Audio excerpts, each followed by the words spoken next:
কক্সবাজারে টানা ৬ দিনের ভারী বর্ষণ ও পাহাড়ি ঢলে সৃষ্ট বন্যা ভয়াবহ আকার ধারণ করেছে। জেলার রামু, চকরিয়া, মাতামুহুরী ও পেকুয়া উপজেলার বিস্তীর্ণ এলাকা প্লাবিত হয়েছে। পানিবন্দী হয়ে পড়েছেন ৪ লাখেরও বেশি মানুষ। বর্ষণজনিত পাহাড়ি ঢলে কক্সবাজার টেকনাফ সড়কের কয়েকটি অংশ ডুবে যাওয়ায় যানবাহন চলাচল ব্যাহত হচ্ছে। একই সঙ্গে পাহাড় ধস ও পানিতে ডুবে প্রাণহানিও বাড়ছে। দর্শক, এ বিষয়ে আরও খবর নিয়ে আমাদের সাথে কক্সবাজার থেকে যুক্ত হচ্ছেন সহকর্মী মোহন ইসলাম।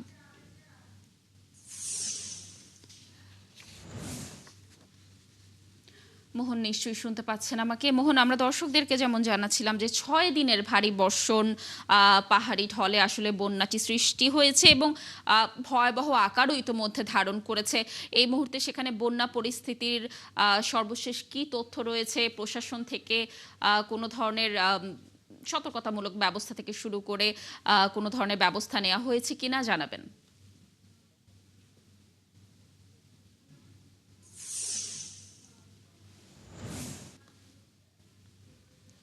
লাবণী, টানা বর্ষণ এবং ভারী বৃষ্টিপাতে কক্সবাজার সহ পার্বত্য যে তিনটি জেলা রয়েছে সেই তিনটি জেলায় বন্যা, ভূমিধস, পাহাড় ধসের মতো ঘটনা ঘটছে, এটা আমরা জানি।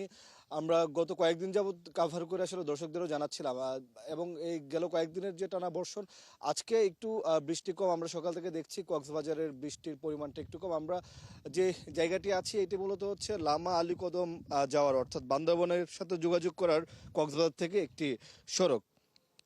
সেই সড়কে আছি। আমরা গতকাল জানাচ্ছিলাম যে বান্দরবনের সাথে আসলে বিভিন্ন সড়ক দিয়ে যোগাযোগের ব্যবস্থা ব্যাহত হয়েছে, ফলে আমরা আজকে চেষ্টা করব আবারও এই লামা আলীকদম যে সড়কটি রয়েছে এই সড়ক ধরে আমরা লামা পর্যন্ত, আলীকদম পর্যন্ত বা তার থেকে আরও বেশি যতদূর যাওয়া যায় সেই চেষ্টা আমরা করব।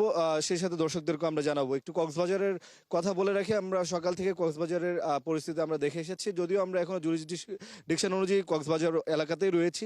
সেখানে চকরিয়া, পেকুয়া এবং নতুন যে উপজেলাটি হয়েছে মাতামুহুরী, সেই তিনটি উপজেলাতে মূলত আসলে প্লাবিত হয়েছে। সেখানে বর্ষণের পানি জলাবদ্ধতা সৃষ্টি হয়েছে, জনগণের মধ্যে ভোগান্তি রয়েছে। তারা আমাদেরকে জানাচ্ছিলেন যে এখন পর্যন্ত যে উদ্ধার কার্যক্রম কিংবা ত্রাণ সহায়তা সেটি আছে, হয়তো তাদের কাছে পর্যাপ্ত মনে হচ্ছে না, সেই দাবিগুলো তারা রাখছেন। আমি হয়তো আমার ক্যামেরার মাধ্যমে দেখানো যাচ্ছে, এটি একটি যেই দৃশ্যটি, এইটি একটি পাহাড়ের ঝিরি আসলে।